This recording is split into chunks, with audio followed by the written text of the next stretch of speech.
hit the record button. All right.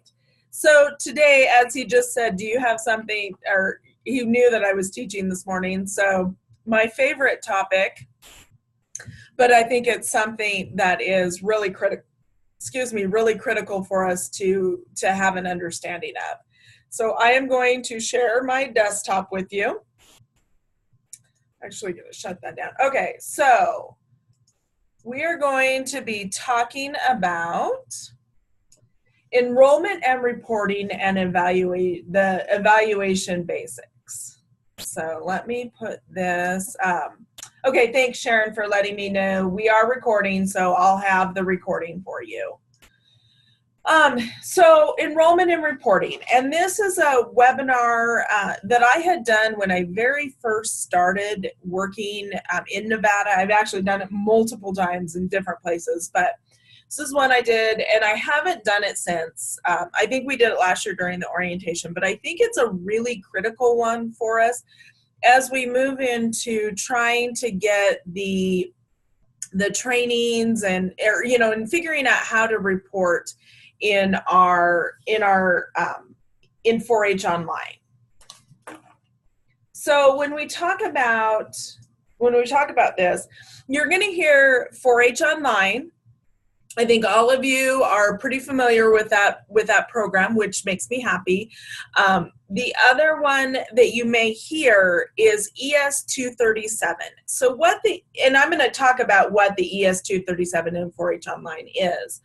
But those are two terms when we talk about reporting, especially for our 4-H staff. Now, the faculty in Nevada have another system that they have to report to, but as 4-H staff, essentially your main job when it comes to reporting is through 4-H online and coming up with the ES237.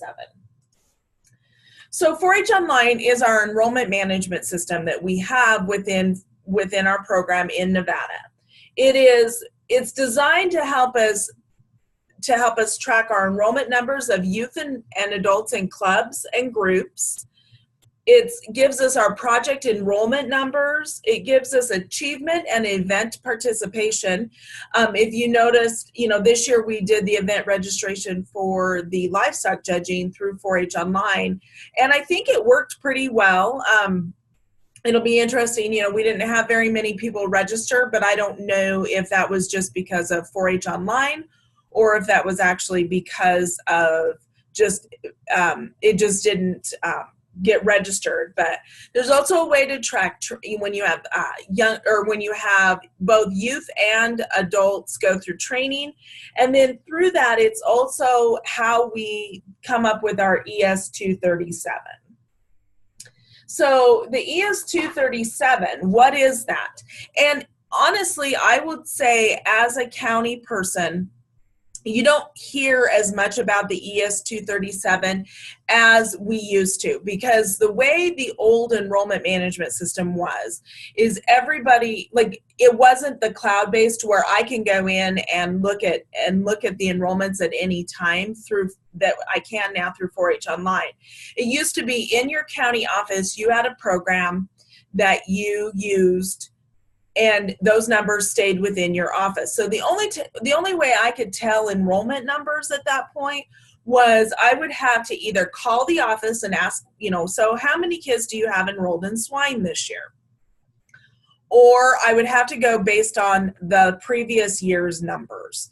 And so, and then every year the county would have to compile their data, and they would send in a county ES237 report. Now I'm able to run that, and then I would have to take every county report and I would have to add the numbers in or put them into a spreadsheet or however it went. But it was a long process. It took about 2 or 3 months to try to get the ES237 done so that we could then turn it into USDA. Now it takes me about 10 minutes. I hit the button on 4-H online and I am done. and it comes up with my numbers. I can run an ES-237, which I do run an ES-237 report for every county and then for the state. The reason I do that is because I'm a numbers geek and I like to look at trends of enrollments. But what that is it's essentially a census count of all of the youth and adults participating in extension-sponsored significant educational programs. Now, those are adults that are working with the youth programs. Those are not adult programs. So, and this is official from the top. It is any youth who participates in an extension program is considered a 4-H participant, and those numbers need to be entered into 4-H Online. And so what that means is if you've got a program like, I think I have examples in here, like Bootstraps or Junior Master Gardener or Project Magic, that they're going to tell you that's not a 4-H program. It's not a 4-H project. It is still a youth,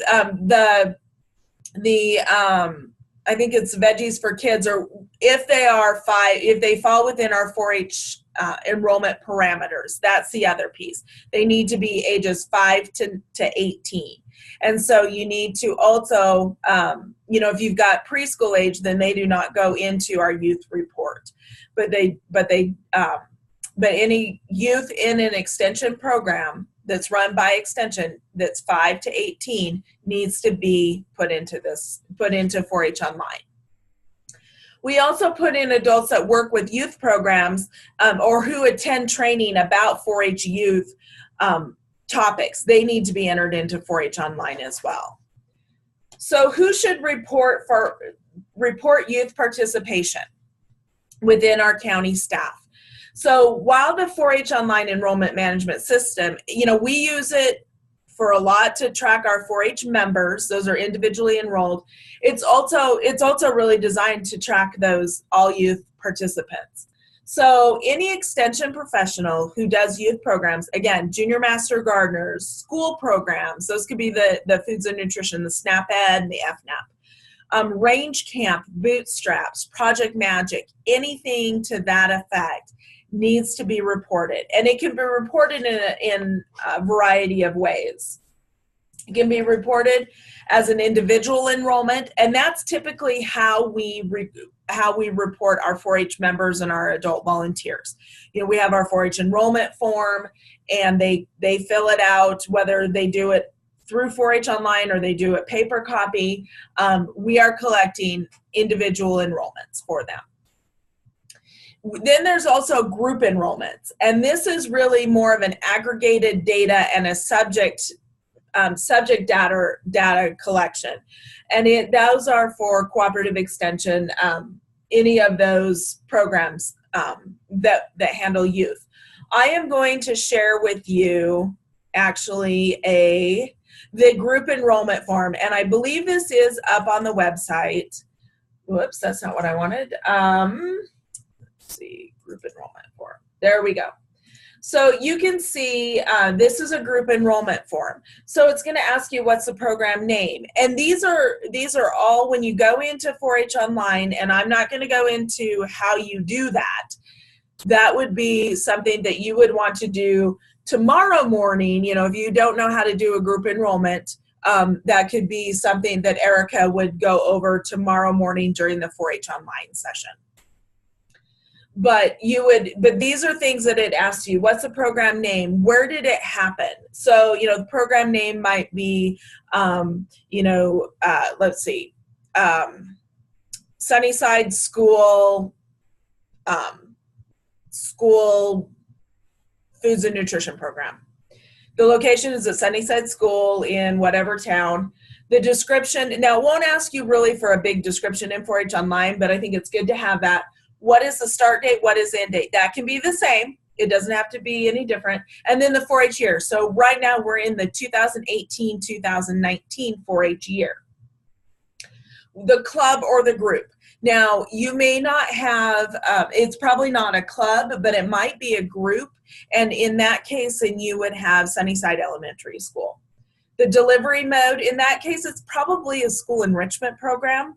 but it could be a special interest. And we're going to talk about delivery modes and those definitions too. The number of units. Take it to 102, please. Yeah. So the number of units is how many, let me look. I'm trying to remember the number of, the 4-H unit is the identifiable group of youth in this section. So it might be, it's usually like one 4-H unit. And then how many hours that you had contact with those youth. If you taught a 6-week lesson in the schools, if you taught for 6 weeks in the school. So an example, when I was in the county, I taught a program called Talking with TJ. Talking with TJ was a 6-week or 8-week, I can't remember exactly, program. We went into the school every week and taught a lesson. So that's one 4-H unit, but we had 6 hours of contact with those youth. And so that's how you would put that. And then you can put in the project area. So, and this is where, if they're doing a foods and nutrition program, you would put them under the foods and nutrition project. So then you also have the gender distribution. And, currently at this point, we just have the 2 categories for gender because that's all we're allowed to put into 4-H Online. We're all working very hard to try to get that changed, but at this point, that's what it is. And I'll talk about duplicates, etc. And then you have the residents. This all looks very familiar to you, correct? From the regular enrollment form. Then you have the adult volunteers, and you only, for the group enrollments, you only put in those adults that aren't already in our system. So those are new volunteers only. And so this might be the example. If you actually give a school teacher curriculum to use in a classroom, then you need to gather this enrollment, gather this group enrollment from them. But because that's the only thing that volunteer does in the program, then you would put them in this section. And then you can have the classification, and I'm going to talk about all of these definitions, and then also training. If you have new volunteers, go through training, if that's all they did. Okay, I'm going to close that. Okay, so that's a group enrollment. And then so to try to determine what the delivery modes is, and this is probably where we have some of the hardest time, is trying to figure out where they fit in the delivery. So this is a list of all of the delivery modes that we have within 4-H, and I'm going to go through and talk about each one. But we're going to talk about, we're going to talk about each of the, I'm going to give you examples. If you guys have examples or things that you have questions about, is this category or this category, please type it in the chat box. That's part of that's part of the learning. I wish I could unmute everybody, but with this system, it doesn't allow that. But the first category that you're going to have is organized 4-H clubs. So this is, sometimes you may hear me refer to things as letter 1A on the ES237, and that's where these come into. So this one is 1A community club. So when you look at, you've got organized 4-H clubs, and there's 4 categories for our 4-H clubs. We have our community club, our in-school club, our after-school club, and then the military clubs. So with the community club, this is a group that's chartered through the county, and then you guys send it to the state. I mean, and then it has to include at least 5 members from 3 different families, and then also there are some other definitions of what defines a club.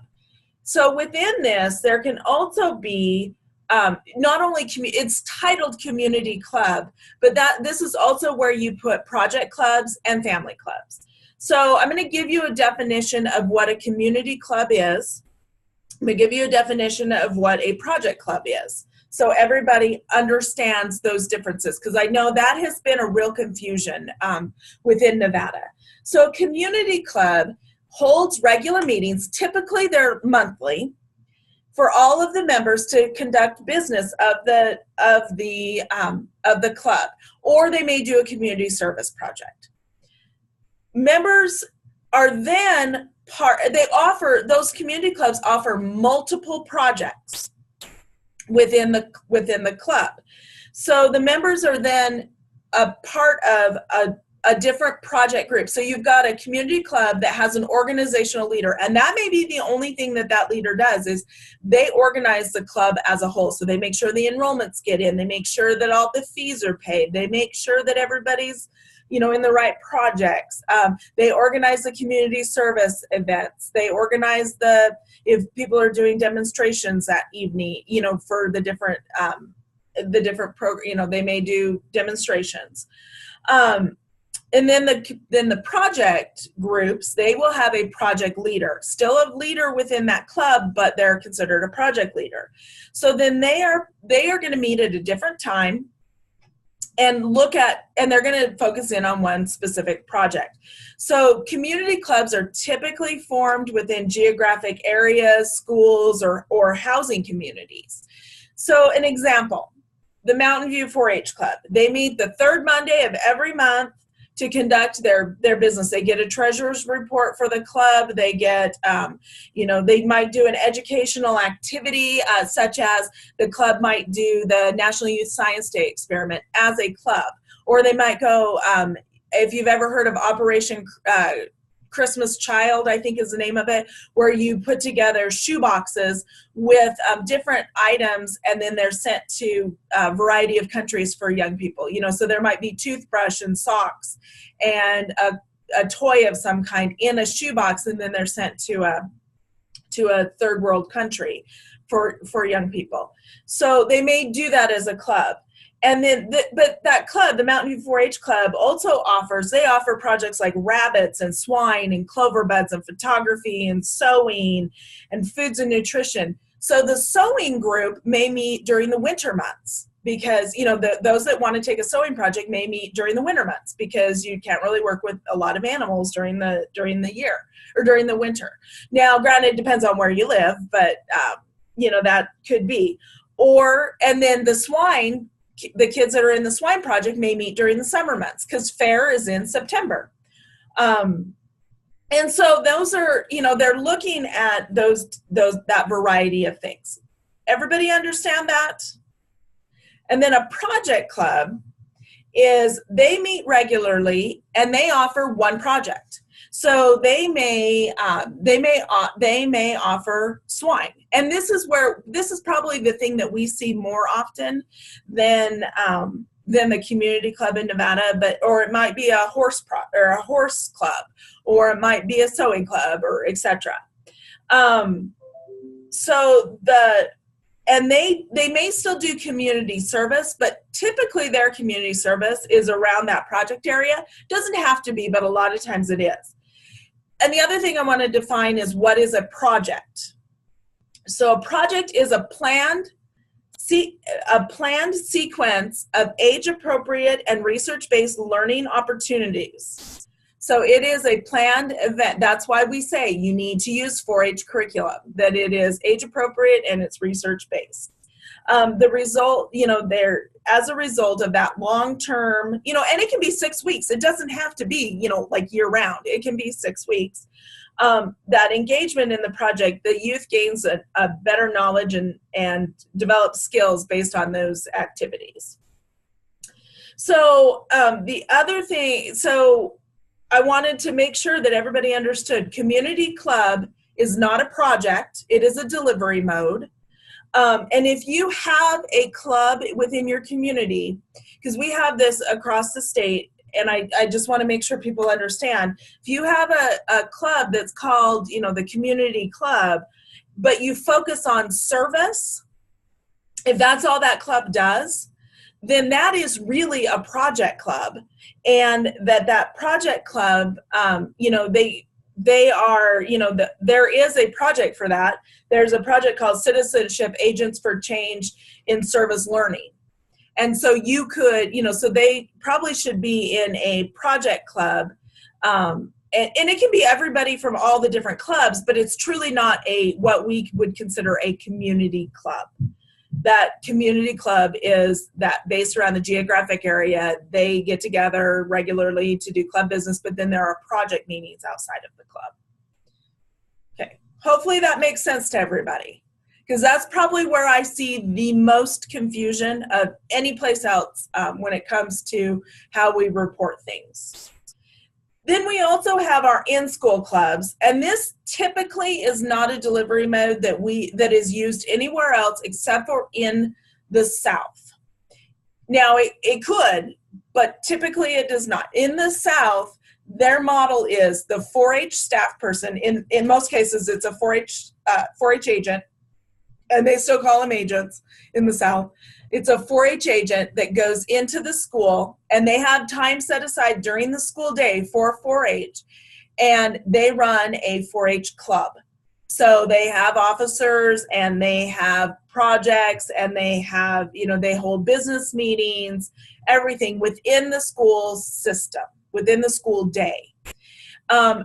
We do have a couple, I do believe we have a couple that are truly in-school clubs, but the difference between the in-school club and the school enrichment is the in-school club has to have that club component where they have at least 5 youth from 3 different families. They have a youth-led leadership structure. They are, they're doing projects. They're, a variety of things. The after-school clubs, those again, that's another one that gets a little confusing, is those are clubs that meet during after school, or they meet after school, or there might be a fifth day. So some of the schools, and I hear that this is happening in Nevada as well, where they only have a 4-day school week. And a lot of places, I know my experience in Idaho was a lot of the 4-H programs would get grants, after school grants, and then they would go in on the 5th day and offer 4-H that day. They would have an after school 5th day program. Or if you have early out or early release days. So this could be an example of this. A couple of examples to explain the difference for this is with an after-school club, the YMCA or Boys and Girls Club, something in your community has an after-school program that meets 5 days a week. They've asked you to come in or volunteer to come in and start a 4-H club during the after-school program. So that club meets every Tuesday and uses community members as certified volunteers, or you may go in as a staff person. And I know, like here in Washoe, I was at the National Youth Science Day experiment this last fall, and we were at the Boys and Girls Club, and they were actually started a conversation about having 4-H come in and do a 4-H club during the after-school hours. So that would truly be an after-school club. If you're going in and doing, if you're providing after school care or doing a series of lessons in an after school program, it doesn't even have to be our own after school program. If you're just going in and doing lessons in an after school program, that would be a different category. And then our military clubs. So this is if we have military program in Clark County, and we have one in Fallon, and we have one in Washoe, because we do have military bases in those locations. We also have National Guard units.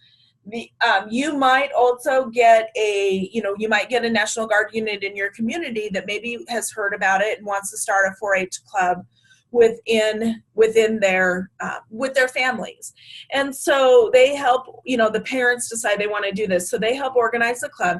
If that happens, then you not only work, not only you as a county work with them, we also need to let our state military liaison. We do have someone that works, Eric Killian out of Clark County, the Southern Area Director, is our state 4-H military liaison. So he is the person that is in charge of our military programs within the 4-H program. But you would work with him and have that club. They have club meetings, they can do activities and events, and they don't have to necessarily have a, all military kids of military families. They can have outside, but for the most part, they're getting together because they are military families. Special interest in short term. These can be a variety of project or of activities or events that can involve direct teaching for 4-H professionals or are trained and certified volunteers. Things like multi-day meetings or conferences that are held should be reported as short-term projects. So things like Discover Your Future, when we finally have staff that we can get that up and going again, that would be considered a short-term program. And one of the things about this category, or any of these, like Discover Your Future. So what you would do is in your county, you report the number of youth that you had attend that event from your county. The other one might be one of the national events. Like if they go to national, well, I don't know if that one necessarily is reported. Sorry, that was my bad. Community events. This is the one that also confuses people a little bit. Where, if you have a booth up at a community event, if you have, and they offer self-directed activities, or you're just there to, to talk about 4-H, those types of things. That is a marketing event, and you do not report those numbers. You may talk to 1,000 people that day, but because there was not an educational component, or it was just young people doing their own educational events or educational activity, they're just doing their own thing like coloring or whatever, then they would do, then you would have them do their, or you would not count those numbers. But if you do have an educational activity where you spend time individually or, maybe 4 or 5 kids in a group doing some kind of activity. So something like a National Youth Science Day, that's a prime example. We're doing educational activity. It's not, it's not long-term, it's a short-term. We do it in an hour. Then you can count those numbers in this special interest or short-term. I'm going to tell you right now, there is some push at the national level to try to standardize this category specifically, but to standardize all of our categories, but this one really, because I will tell you, as long as it has an educational component, count those numbers, because you know what, those sure help me. When, Clark County reaches 600 kids at National Youth Science Day, that's fantastic. Washoe reaches, 150 kids on National Youth Science Day. Those help our numbers all the way around. But they are making a push at the national level to try to standardize this they're talking about 6 hours of contact. So I don't know where that's going to go, but just be prepared if you all of a sudden see that, you know why. Some examples of these. So 4-H Friday Activity Day at the local, that they meet twice a month at the local library and you do activities with them. They're doing a variety of things with, using 4-H curricula. That would be an example of what you would report in here. Ambassador training. Or a teen leadership type training where it's held over a 3-day period somewhere, at a camp facility or somewhere. That would be counted here. One example that I have from Idaho, but I know that some of our counties are doing programs like this, which is a farm and forest fair. Where, may not be a farm and forest fair, but something similar to that. It's extension faculty offer a day-long fair or day-long event for elementary students, teaching them about best farm practices, food production, forestry management. They may not be doing all of the direct teaching. They may have, the U.S. Forest Service and some, variety of things. But extension sponsors it. So that would count in this one. And then maybe you're offering gardening classes. Maybe your master gardeners are offering gardening classes for young people. And this is offered, maybe it's offered every Saturday for 6 weeks. It's a different topic every week. And the kids don't have to come to each one. They can attend one or all of the sessions. So again, that's another place where you would put it in this category. The camping. So this is when a youth takes part in an extension planned educational experience. The overnight camping is typically a group living situation in and outdoors. So, it could be residential, it could be primitive, or it could be travel camping. camping. So when you send youth to Nevada, to the 4-H camp at Lake Tahoe, you would then count them under overnight camping. And the one thing I notice is most of our people do not report in this category, or I know like we have several counties that do their own camping program. They may not go to Lake Tahoe, but they have a camping program, an overnight camping program.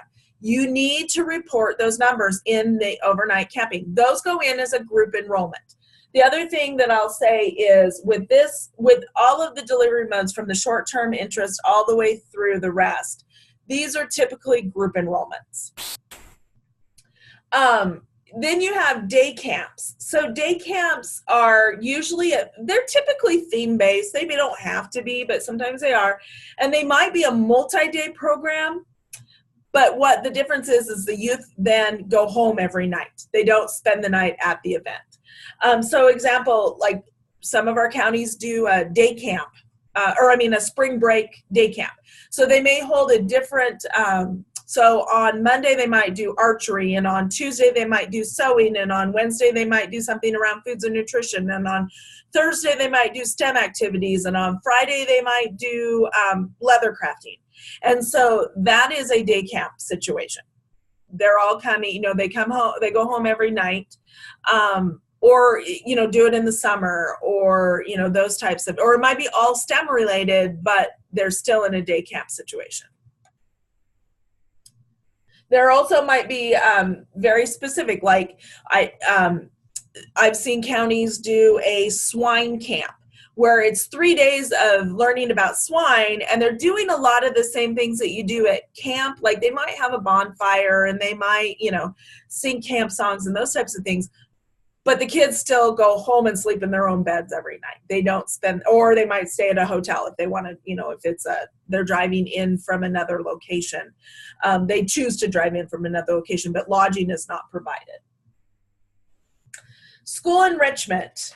So this is, when I was talking about the schools, this is typically where if you go into a school, or you have a volunteer go into a school, or if a teacher comes to you and would like something to supplement their curriculum and you give them some 4-H curriculum, then you need to get those numbers from them, because they're using our 4-H materials, and essentially they become a 4-H, pseudo 4-H volunteer. So this is typically where you report those numbers. So it is where they get a sequence of learning activities that they are, they may take place within a school setting. During the academic day. They could be in a public school, in a private school, or they could even be in a homeschool association. I know a lot of homeschool associations like to come and use our 4-H curriculum. We may not, we can go in and teach a lesson to, they may get all the kids that are homeschooled together, or, they may just come and get our curriculum. And the thing about that is we always say, oh, they're, a lot of them say, they're club members. But if they're using it to supplement the schooling, then that is a school enrichment. If they are truly taking it as a project and they meet the requirements, the federal requirements of what is a club, as in they have 5 members, they have a youth-led leadership structure, they have business meetings, I can't remember all of them. But anyway, then they can be a club. Otherwise, it truly is school enrichment. This is also where you can report the FNAP, SNAP-Ed, the nutrition programs and if you get pushback on those, if you take this to your nutrition people and you say, hey, I need to get your youth numbers, they need to fill out that group enrollment and send it back to you.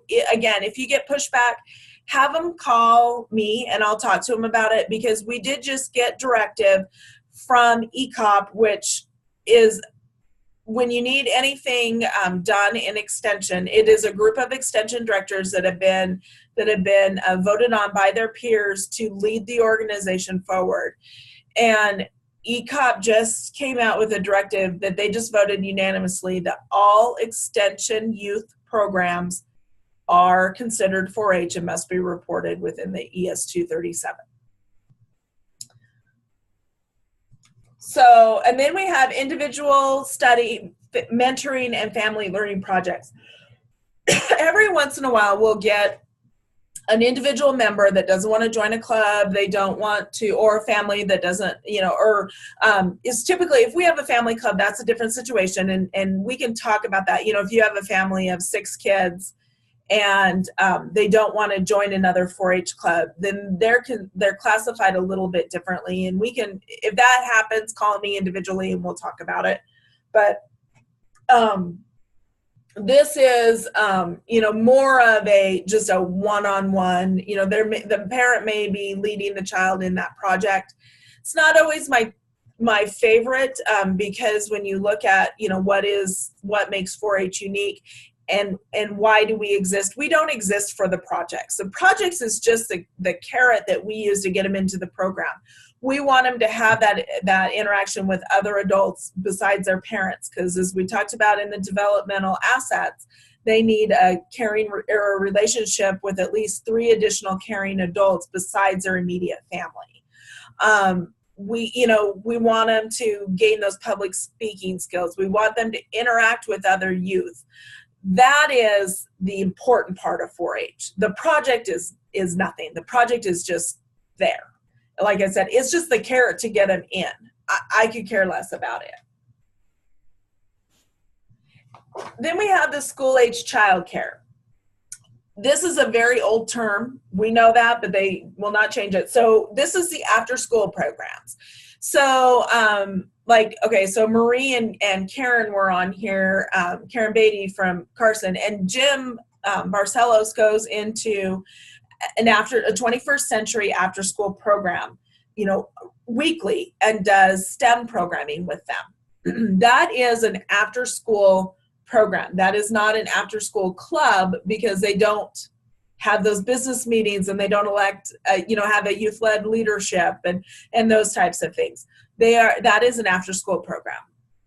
This is where, or you might go in, when I was in Michigan in the county, I had an AmeriCorps Vista worker, and our program was around after school. We were supposed to be developing after school programs. That was what our AmeriCorps project was. So she created an after school program in one of the local elementary schools on cultural diversity. So every 3 weeks, she would go in and teach about a culture. So they might learn about, or they would learn about a country. And then, and it was like a 12-week program or a 16-week program. I can't remember. But they didn't have the club aspect of it. It was truly just an after-school program. So again, this is where you count those numbers.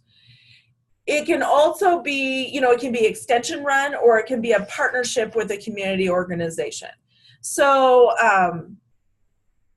So an example, that you teach at that community funded after school event. So one of my colleagues went in and taught in an after school program. They taught in the fall, they would do 6 weeks on bugs. And then in the spring, they would do 6 weeks on bread making. Now here's the key with that one. So you're reaching them. It might be the same kids. It might not be the same kids. But they're 2 different programs, because even though you're going to the same site, it's still 2 different programs. You're going in the fall, teaching them about bugs, and then you're going in the spring and teaching them about breads. So you would count those numbers twice. You would just count the second group as duplicates, however many had been to the fall group and that came to the spring group. And then the last one is instructional TV and video programs. So this does not happen as often anymore. There used to be a lot more of this, but things are starting to kind of come back around, especially when we look at volunteer training. I said that you count group enrollments if you have volunteers that come in for training. One of the examples that we used to do years and years and years ago was Penn State would put out an interactive video system for training adult child care providers. So once a month, all the child care providers in that community were invited to come to the extension office and watch a video program. At that time, it was interactive video, and broadcast from Penn State across the country. And then there might be activities that they do on top of that. So that would be, and those volunteers were not in our regular program, but because they were learning about something in youth development, we would put them in as a group enrollment under that training category. And that's where this stuff comes in. So the other piece I want to share with you, so I've given you examples all along. I have taken two different documents that we had, and I combined them into one document. So you have definitions of what each of these things mean. So here's general definitions. So it's an identifiable group sanctioned by extension and organized to have similar learning experiences, okay? Then there is, in both the group enrollment and then the club, when you set up the club in 4-H Online, there is a checkbox that almost every single person has left blank. I know that because of the civil rights audit, because we got nailed on it. There is these clubs or this group is in a ethnically mixed community where it's in an ethnically mixed community, and then it's an ethnically integrated group. So it is in a mixed community, and you have multiple races within that program. So please, please, please make sure that those boxes are checked if they are true and unchecked if they are not. Like I said, we got nailed on those in the civil rights audit, because they said none of these are checked and we don't know if they're in racially diverse communities, or if they are truly an integrated group. Okay, there's definition for individual enrollment and group enrollment. This is one I wanted to share with you, a definition between a 4-H youth participant and a 4-H youth member. So the way and I like to just say they're 4-H participants. I know a lot of people like that club member terminology, but all youth that are involved in some kind of youth program within Extension are 4-H participants. Typically, those are our group enrollments. And then here's this duplications. If you have questions about duplications, so I don't know why it's just volunteers. So if you do a group, so you go into a school and you notice that you have 3 4-H members. You have 3 kids in that classroom that are also in a 4-H club. You would, when you're doing the group enrollment, you would then count those 3 as duplicates. So that is, or if you go to 4-H camp and of the 150 kids, 100 of them are 4-H members, then you would count 100 of those as duplicates and 50 of those as non-duplicates. We get a number in 4-H Online with both duplicates and unduplicated. But it's really critical that we do that as well, so we know truly how many youth that we reached. Here are the demographic definitions. I know I always get questions about the residents. What are they? So here are actual definitions. The ethnicity, and remember we do collect ethnicity and then we collect race. Also grade. I did notice this last year. We had a lot of young people enrolled post-high school, not in school, or the special category. And so here is an actual definition of what that means. Post-high school education are those 4-H members. They might not turn, we might have somebody that graduated from high school at 17, so they have, another year of eligibility. But they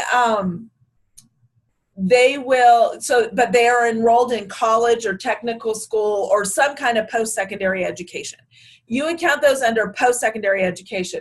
Not in school are those 4-H members in that same boat, but they are not enrolled in a secondary or in a post-secondary education. And then special is for 4-H participants who are mentally challenged, who are older than the age of 19. And we do have provisions that we can allow youth that are mentally challenged to be in 4-H older than 19. We need to work with you individually on that. But homeschooled young people are not considered in not in school category. You would use their grade equivalent. And then mentally challenged would be, we need to, if you have a mentally challenged person that is under the age of 19, then you use their grade equivalent. So those need to be reported in the grades, not the post-secondary, the non-in-school, and the special. Okay, here again are the definitions of the delivery modes. And then we have volunteer definitions. So what is a volunteer? The difference between an adult and a youth volunteer. So we have team leaders that may be youth volunteers. And we have, there just may be some youth that are volunteering for our organization. And then we have our direct and our indirect volunteer, and then middle manager. And it will ask you this on the group enrollment. And then again, we have the training definitions. So leadership. So topics include organizing, managing, and teaching youth in a non-formal educational setting. Parenting, we don't, as 4-H staff, we're probably not teaching parenting, but like the Heart and Shield program teaches parenting. So that would be, those adults should be counted in the parenting, in that training category, and then under the adults. And then also, if we have other. So this document, like I said, there were 2 separate documents that I had shared in the past, and I took those and combined those 2 because I want something very simple for everybody to be able to just pull and go. So this is going to be in the box files that I share with everybody. Okay, any questions about enrollment and reporting? I know that is a huge topic, but hopefully this has helped you. Sorry, I'm writing down those that I see have joined since I have started talking. So hopefully it's helped you to have that understanding of what this is. I know sometimes it can be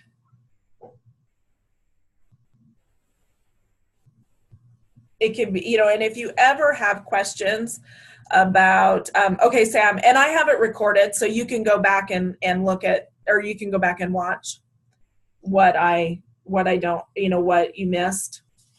So, but if you ever have any questions about where something should be reported in 4-H Online, especially group enrollments, please don't hesitate to call me. I'm always willing to talk through that with people. All right, and then the other piece, I know that we've had some issues, people, clubs or individuals have been put into the wrong categories. That is a bit of a challenge. We can work with it, but it basically requires us deleting everybody and inputting it. So I know we have left some of them in different categories, and it's fine. We know that every year, and so it's just, it's one of those things that we know has happened, and we're not gonna, it would be probably more work than it's worth to try to get it fixed. We've talked to 4-H Online to see if we can just integrate them and move them over, and no, it's not gonna work. So okay,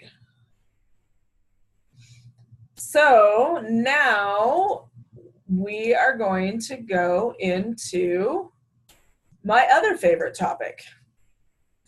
So we're going to talk a little bit about evaluating for impact. And actually, as I was as I looked at our schedule for this week, I thought, this actually fits perfect into moving into the 2 trainings that we have coming up in the next couple of weeks around the 4-H common measures and the lesson study. what I'm going to give you today is some basic information about evaluating our programs. It's not necessarily evaluating, I mean, we've got the common measures, and we're going to talk a lot about those in the next couple of weeks. But these are also things that you can do quickly and share, so you can find out what's happening with your programs. The reason I think this one is really important is because so many times when we do an evaluation of a program, we ask them, how was the food? How was the accommodations? How were the rooms? Well, you know what? We don't need to ask those questions. We were there. We know how they were. We know that the food sucked and we're never going to use that caterer again. Or we know that the room was cold all the time, and we tried to get the hotel or the, whatever to fix it, and it didn't work. So we know we're not going to go back to that location. I mean, those are the types of things, but we always get those questions. So I want to share with you some really easy questions that you can find out how programs are going without having a background in evaluation. So this work is done. There's a professor out of Wisconsin that really is kind of the leader in this area, this basic evaluation. It's Donald Kirkpatrick, and then Myron Amy was my advisor when I was in graduate school, and was and he really had a grasp for this for not a formal evaluation. It's probably more of an assessment, but. So, sorry, I got to get this going. Okay. And now I have to do all the fun little things that I have to do. Whoops. And I have to share my screen. That would help, wouldn't it?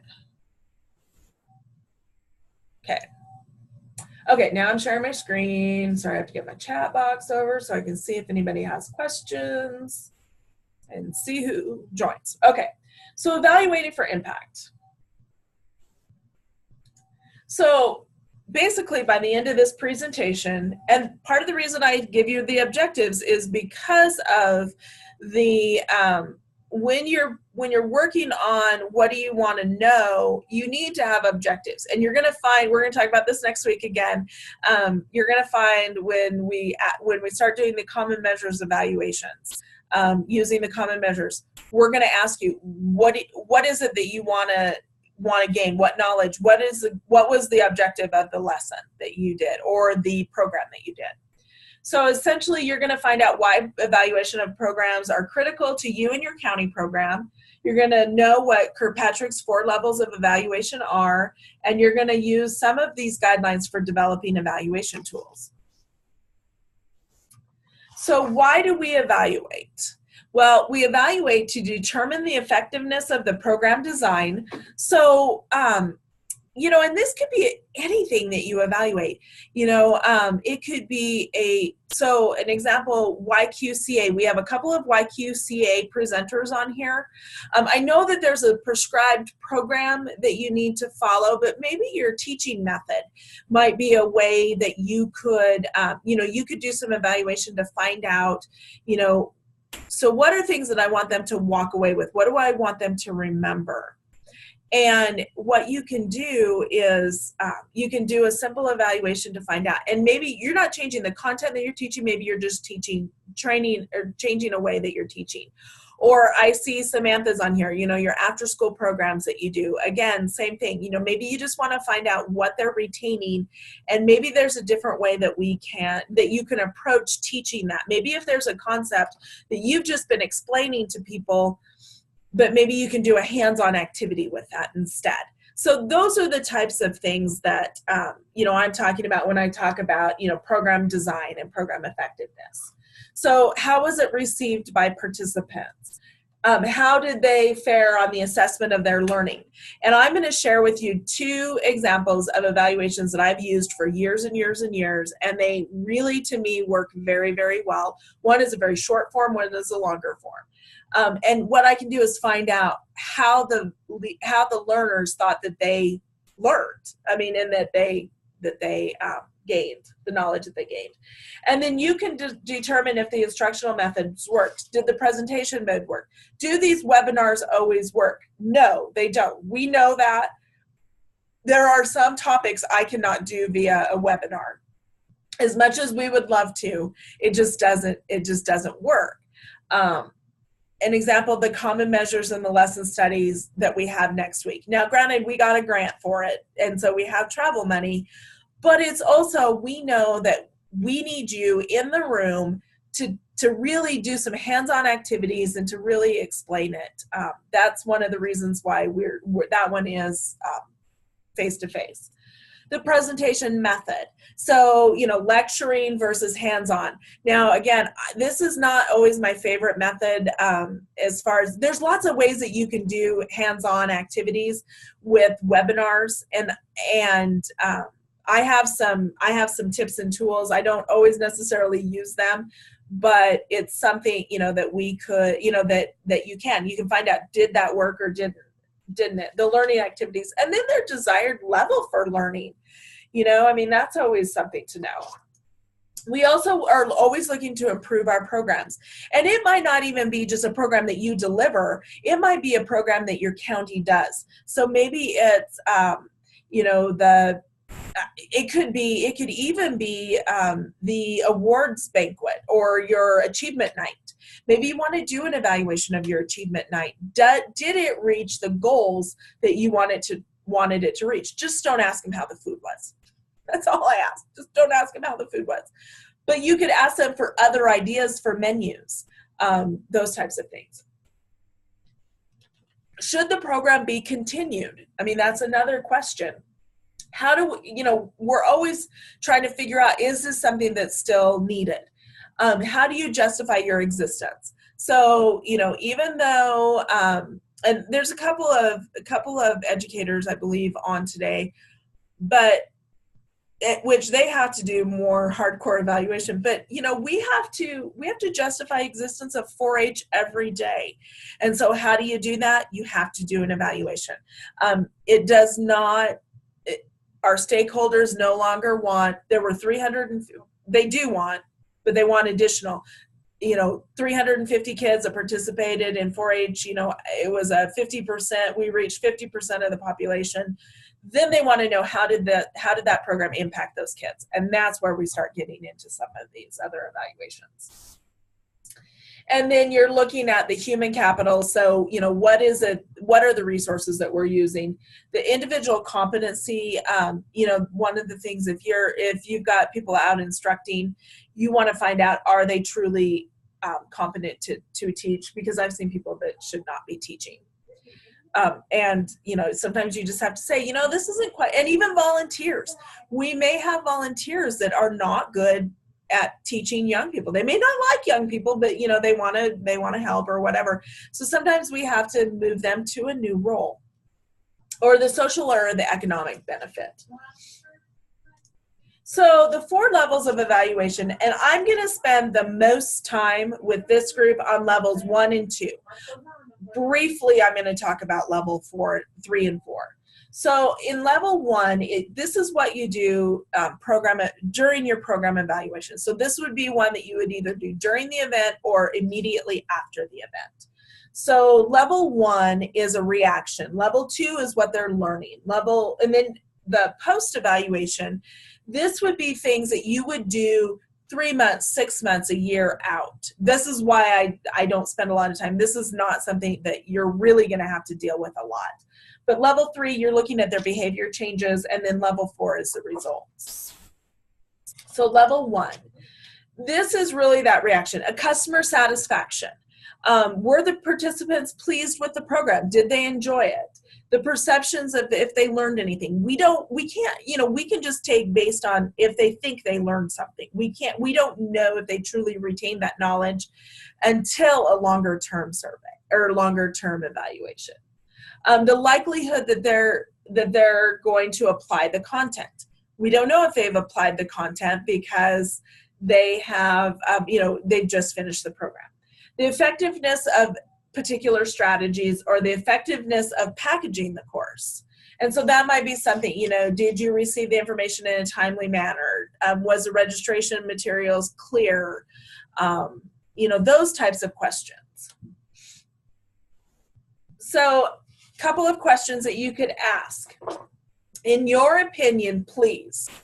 And then in a word, you could, you could ask them, in your opinion, please describe this workshop. Or in one word, how would you describe this workshop? I was looking to see, I don't believe anybody on today went, oh, Adriana, if you remember at the Western Institute, we did what we called a Wordle. So at the end of every day, we asked all of the participants, we gave them a 3x5 card, and you could do this all the time in your programs.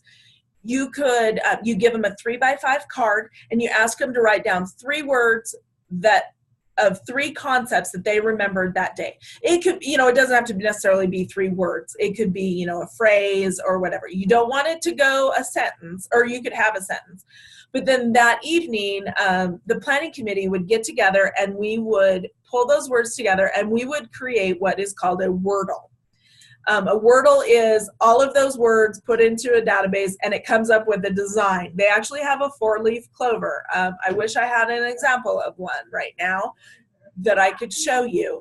But that's a great, simple evaluation tool. You're finding out what they remember from that day and what was important to them from that day. And every night we would go, wow, that's really weird. I can't believe that's what they remembered. It was kind of cool. But this is where you're soliciting feedback about the course. And you can also, so sometimes you may ask, on a scale of 1 to 5, tell me how you liked. Yeah, okay, thanks, Adriana. Yeah, it worked fantastic. Anyway, you're asking, so on a scale of 1 to 5, how did you like this program? I don't like that wording, but essentially, that's kind of the question that you would get to. 5 being the highest, 1 being the lowest. And you maybe put it on the, 1, 2, 3, 4, 5. If you get a lot of 1s, but yeah, the comments are positive, then you know that you need to figure out your scale. But that's, where you can, this is where you can ask questions, and then you can find out if your scales are wrong. That sounds a little funky, but I've had that. So here's an example. Using a number, how would you describe this program? It provides you quantitative. So quantitative is numbers, qualitative is words. That's the simplest way I can explain it. Feedback to determine the average response. So you really want to look at those numbers. This is where you might come up with, okay, so here it might be a 4.25 average. And this will, so then it was between average and outstanding, and probably more on the outstanding side. So again, and it's good to have both. You ask them this question and then you follow it up with, please explain, if you had a 1 or a 2, please explain why. Here's a couple of questions. These questions don't assess the actual learning, but what they perceive as learning. So how much did you learn? How much did you know about the subject before taking this workshop? And then how much do you know after participating in this workshop? So again, those are 2, and you could do that in a variety of ways. So how likely are you to use some or all of the skills that you were taught in this workshop in your work, community, or family? And so this is their perceived relevance.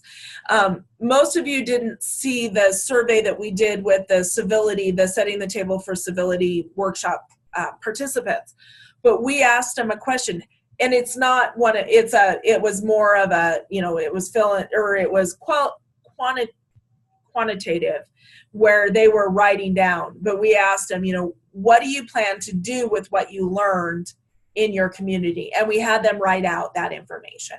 And and going through those results, we're still waiting for some of them to come back, but as we're going through those results, we're finding that, a lot of people didn't necessarily understand what the workshop was supposed to be about. But that's okay, because, and then it's what the best part of the program was. That's a very simple thing. And one thing that could be improved most You know, it's always good. What's the best and what can be improved, because no workshop is perfect.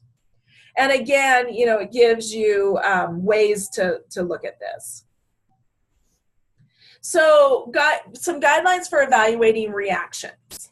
So you need to, as you're doing this, you need to find out what you want to, decide what you want to find out. You know, if you don't want to find out certain things, don't put it on the evaluation. I think we need to always be wanting to find out everything we can, but design a form that will quantify the reactions. Encourage written comments. I think, you know, even I had a comment one time from a group of teachers. It was one teacher, but out of a group of, I think, 100 or 150 teachers, that told me to go back to Michigan State and take Speech 101. Now, granted, I know I say probably more than I need to, but I've also heard a lot of teachers say it. Now, it was okay that, you know, they said that. At the time, it really bothered me, but now I'm like, you know, now I'd put that same, and it was actually an unsolicited comment. And so it was just one of those days, but, you know, things happen, and we have to be prepared for those. So again, you know, but it's good to encourage those written comments. You get 100% immediate response. This is one that you hand out at the end of a workshop, and you collect it before they leave the room. You're going to get honest responses, especially if you have somebody that is upset about maybe a portion of the training or a portion of what happened, or etc. If you do the evaluation immediately, they're going to give you their knee-jerk reaction. If you wait 2 or 3 days or a week to send out the evaluation, they've calmed down and they're going to give you a better, or, you know, they're going to give you probably a different view. If they're still really mad, then that's fine. If desirable, you know, get those delayed reactions. Sometimes wait 2 or 3 days to send out the evaluation. Determine acceptable standards, and then measure future reactions against the standard. So, you know, you want to find out what it is that you want to know. And then as you do the same evaluation for a few years, then that way you're going to get more of a, you know, is the information that we're collecting, is this training, is the quality going down? Is it going up because we're changing our, you know, our teaching methods, etc. You're going to have a baseline, and you're going to be able to move on from there. So level 2, and I have just about 20 minutes to get through the last 3, but we're good. So level 2 is what they learned. So how did the participants learn in the program? So to what extent did they change their attitude, increase their knowledge, or increase their skills because they attended this presentation? So, and what did they learn and not learn? So this could be a place that you do a pre-post test. So it also, it requires somebody to do specific learning objectives that you want to have evaluated if you really want to know the learning level.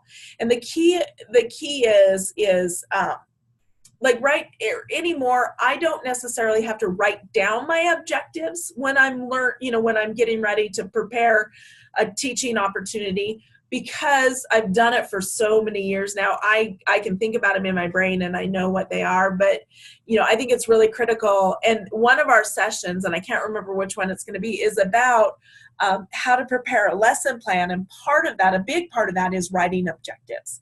And so, you know, we'll be going over that in one of these orientation sessions. And then they need to be, your learning measures need to be objective and quantifiable. So things like a paper and pencil test, maybe they have a performance on skills. So the shooting sports training is a prime example of that. We do bookwork and we go out to the range, and they have to actually show the instructors that they know what they're doing out on the range. That is a performance on skills test. So the instructors are actually reviewing their skills and making sure that they're going to be safe and that they know what they're doing. You might do a simulation, or you might do a role play, or give them a case study and have them think about that. A lot of these, you know, you can do them with young people, with youth, probably more with teenagers, but you can. So some examples. You develop a written test based on the desired learning objectives. Now, a lot of times with the shooting sports trainings, you have to take a written test at the end of the training in that specific discipline to make sure you understand everything that you've learned. Again, that's a written exam. Or skillathon. So the livestock skillathon, and I'm not sure about hippology here, but in livestock skillathon, they have, every youth that participates in that event has to take a written exam. That's one piece of the puzzle, but that's, trying to assess their learning. You use the exam as a pre-test. So maybe you give it to them in the beginning and you give it to them at the end to see if there was any change in their answers. You provide participants with a worksheet or an activity sheet that allows them for tracking during their session. That one, where they have a worksheet and they can keep track. You emphasize and repeat key learning points during the session. Again, that's another piece that we make sure, you make sure you're repeating those things. You use a pre-test exam as a post-test, as I said before. And you are looking at those pre-test and post-test gains. You're looking at, was there a gain from the pre-test to the post-test? So how I've always done that is I may, if it's I may have it in a spreadsheet, or I may just look at them both combined. And if they answered A on the pre-test, but C was the correct answer, and they did C on the post-test, then there was a gain in knowledge. And as you're doing, especially if you're doing any of those things, you can work either with your educator, or you feel free to call me. I mean, that's kind of what that's part of what I'm here for, is to help you with some of those pieces. What makes a good test? So these are kind of questions, you get those valid test questions. They come from the objectives. Again, that's why you write the objectives. You can write main objectives and supporting objectives. It's a little bit easier to write questions if you do that. With the common measures and some of those things, that's one of the reasons why we're introducing common measures, so you don't have to write the questions. We can't, the questions are already written. You write your objectives, we're going to find the questions that match your objectives. And then one of the things that they say in research, and this is something you're not going to really have to worry about, but you should ask, your surveys become more valid if you ask more than one question on each topic or each objective. Again, consider using scenarios, case studies, sample project evaluations, rather than test questions. So then you can develop a rubric, or you can develop a scoring sheet on the desired responses. So some strategies: provide instructor feedback during the learning activities. This might be where you're walking around the room as the instructor, and you are monitoring that discussion, monitoring those activities and that engagement, and you're giving them immediate feedback. Or you're asking them open-ended questions during the activity to test. When I do the Real Colors personality training, I will, when they're talking about their major color group, their major personality type, I walk around the room and make sure that their discussion fits within that group.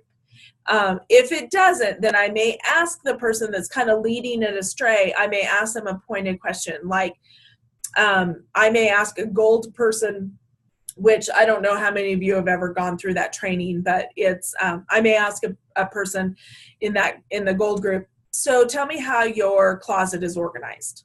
And they will explain to me how their closet is organized. And from that question, I can then say, oh, no, okay, I think you want to be gold, but your secondary color is kind of showing through. So why don't you try going over there and seeing if you feel more comfortable.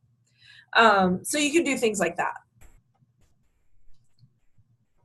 Or the same thing if you're teaching, I'm trying to think of some of if you're teaching feeds to a group of young people, you can go around and make sure they're understanding the concept. Are they getting, if they're trying to figure out a feed ration, Are they using the right formulas? Are they, and then you can ask them, so do you really think you need to give them, that much grain, that much protein, and, etc. So some examples of level 2 questions. So which of the following would be considered when evaluating at the reaction level? So here I'm asking you a question, more than one answer. You evaluate only on the lesson content. You obtain both subjective and objective responses. You get 100% response from participants. So these are some of the, this might be a question that I'd ask on an evaluation to see what you remember from when I talked about reactive level. Match the following to the choices. So the reaction level. So which one of those 4 fits in that? Which of those 4 fits in the learning level? So here's a scenario maybe. The instructor would like to know effectiveness of course design and how much a participant has learned in a seminar. The instructor would like to achieve at least a level 2 evaluation. So you would ask them to answer, what techniques could the instructor use to achieve a level 2 evaluation? And then follow up, should the instructor also consider doing a level 1 evaluation? Why or why not? You could have them write that, or you could also have them get in small groups and answer those questions. You could have them, pair up, do a pair share where they pair up with a partner and then they share as a large group. But that's one scenario. And then this is how you would judge if they have met your objectives. So as they're talking, as they're sharing these things, you're checking off. Did they did they say that the learner demonstrated an accurate understanding of what level 2 is, learning level? Did they, with their responses, did they have a completeness in those thoughts? So then, okay, so level 3 and level 4, again, very simple. I'm not going to go into like all of the details that I did before, but essentially, if you're looking at behavior, how that training affects their performance. So, one thing that you might do, one idea for this group could do to figure out a level 3 is maybe you have done so you have new leaders and you do leader training. You need to see how they teach or how they interact with young people before you do the training. And then, after you do the training, maybe 3 months later, you go back out and you observe again and you see if they have changed any of their style. And that could be a behavior change and, find out, and if they change their behavior based on what was taught at the training. To what extent, to which a change in behavior occurred, again, these are things the person must have. In order for this to be successful, number one, the person must have the desire to change. They need to know what to do and how to do it. They need to work in the right climate, and they need to be rewarded for change. And that's part of what, when we're talking about volunteers, we have to have a volunteer that wants to make a change in how they're approaching young people. They need to know what to do and how to do it. It needs to be the right climate. We need to make it a positive climate. And if they do make that change, then we need to reward them. It doesn't have to be a monetary reward. It doesn't have to even be any kind of item. It could just be, that you send them a little note that says, hey, I noticed, when you're doing this, it's improved a lot. I really appreciate your willingness to try new things, to try a new approach. So again, some of the climates, when I talk about climate, sometimes you're preventing, they're forbidden to use the learning. I hope that most of the time when you as staff go through training, you are allowed when you go back to your county to use that training. I think that is really critical to be able to do that. I know if you're going to training, I'm going to, and especially if it's something that we're sponsoring at the state level, or I've announced that they're sponsoring at the national level, I'm going to support your making those changes. Discouraging. So changing in the current way of doing things is not desired. If a volunteer goes into a training and, it's one of 5 volunteers goes to this training about a new method of teaching, they love it, they want to use it, they go back to the club, and the other leaders say, nope, not going to do it, we don't want to change, we're good. That's discouraging. Neutral. And this probably happens more often than not, where we go to training and then it's not that we mean to ignore it, we just get busy and don't use it. And then encouraging, they're receptive to applying new learning, or sometimes we require change. That's truly. So sometimes when we're evaluating behavior, I'm not going to go into a lot of this, but you're looking at measuring before and after. You have to allow time for that behavior change to happen, and then you might survey or interview one or more people to see the change. So maybe the participant, the learner, the supervisor, the mentor, etc. So you want to get 100%, or evaluating. Do you want to get 100% response, or just a sample of those that you did training for, or did, whatever it is. And it really depends on the size of the group. The more response you can get, the better, but that doesn't always happen. You want to repeat it at appropriate times. Typically, most people kind of look at a 3, 6, 9, 12 month, just because it's easy to remember. I'm not going to talk about the control group. That's a far more complicated evaluation that we don't even need to go into at this point.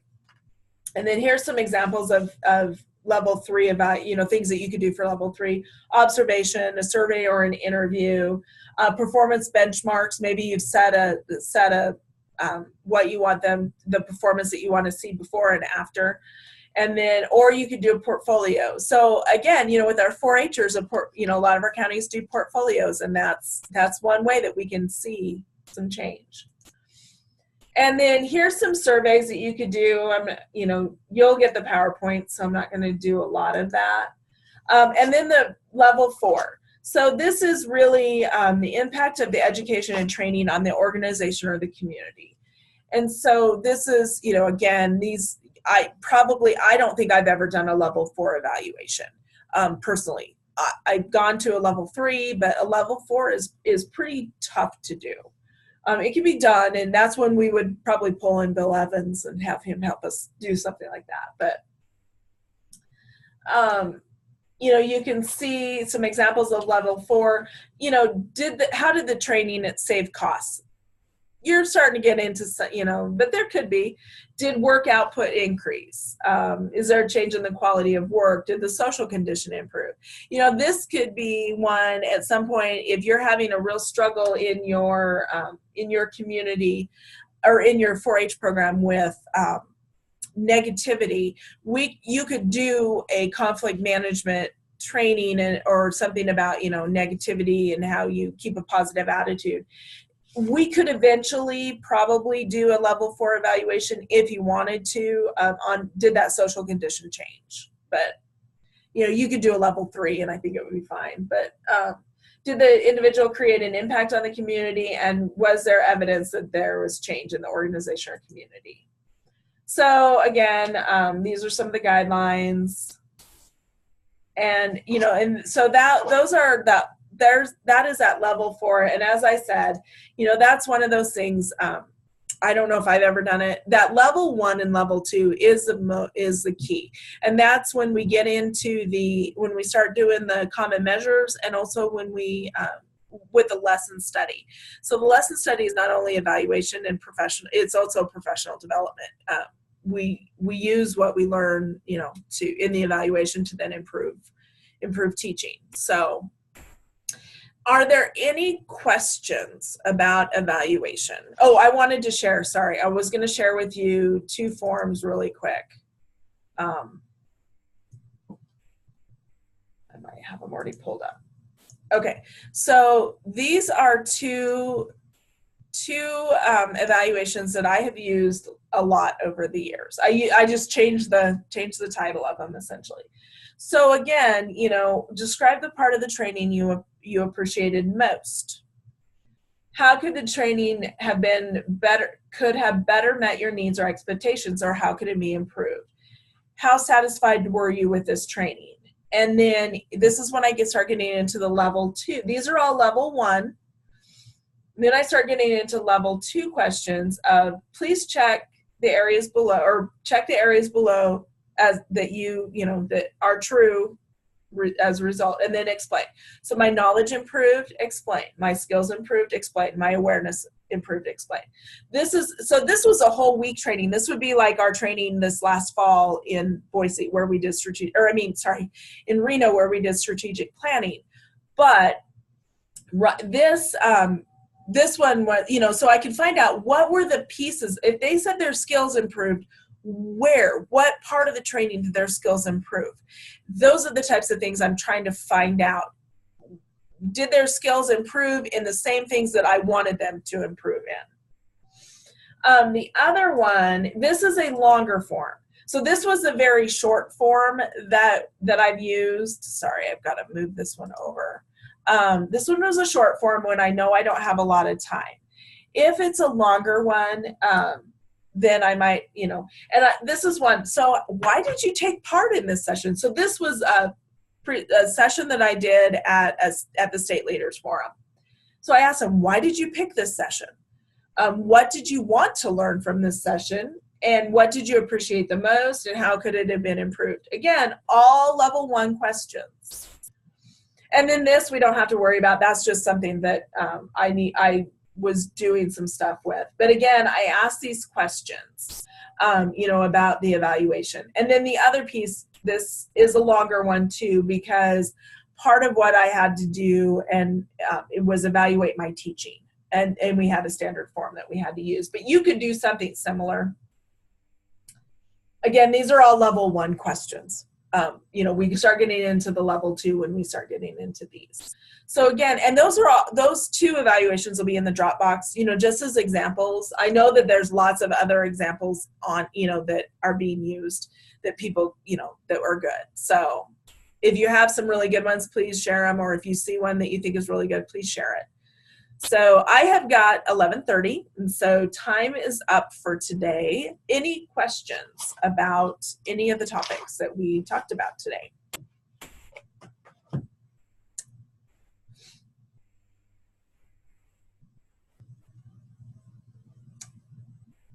Okay, well, if not, thank you guys. Our next session is next Wednesday, and I will tell you what the topics are.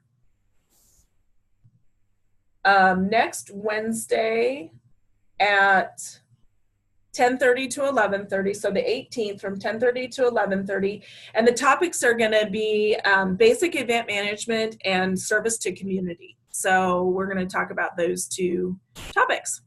So thank you guys and have a great day.